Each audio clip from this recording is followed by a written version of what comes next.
પોરબંદરના કે નગરથી બોખીરાણી આવાસ યોજના તરફ જતા મુખ્ય રસ્તા પર સ્ટ્રીટ લાઇટો બંધ થઈ જતા સ્થાનિક લોકો ભારે મુશ્કેલીમાં મુકાઈ ગયા છે. રાત્રિના સમયે સમગ્ર રસ્તો અંધકારમાં ગરકાવ થઈ જતો હોવાથી અહીંથી પસાર થતા રહીશોને ખૂબ જ મોટી મુશ્કેલીનો સામનો કરવો પડી રહ્યો છે. એક બાજુ ચાલુ વરસાદી વાતાવરણને કારણે રસ્તાની બંને બાજુ આવેલા ઝાડી ઝાંખરામાંથી સર્પ સહિતના જીવજંતુઓનો ઉપદ્રવ વધ્યો છે, તો બીજી બાજુ અંધારાને લીધે લોકોને પોતાના ઘર સુધી પહોંચવામાં પણ ભય સાથે તકલીફ પડી રહી છે. આ રસ્તો ગરીબોના આવાસ તરફ જતો મુખ્ય માર્ગ હોવાથી રોજ સેંકડો લોકોની અવરજવર રહે છે.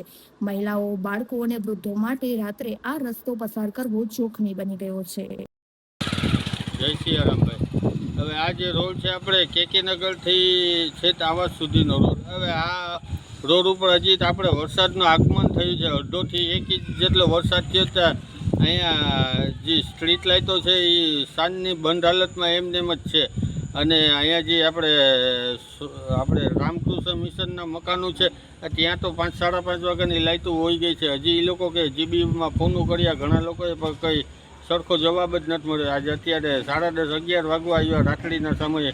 હવે ઘરમાં નાના છોકરા હોય એવી આવી ગરમીમાં કેવી હાલતો થતી હશે એ લોકોને ખ્યાલ હશે. આજ ગરીબ એરિયા તો ગરીબ જ એરિયા રહેતા જાય છે અને વીઆઈપી તો વીઆઈપી એરિયા થતા જાય છે. કેમ કે એ એરિયામાં કોઈ જાતની કંઈ તકલીફો થતી જ બસ સામાન્ય માણસોની કેમ તકલીફો થાય છે એ જ કંઈ સમજાતું નથી. બસ વહેલી તકે આવા નાના એરિયામાં આવી નાની તકલીફો નો સોલ્યુશન થઈ જાય તો સારું. જય સિયારામ.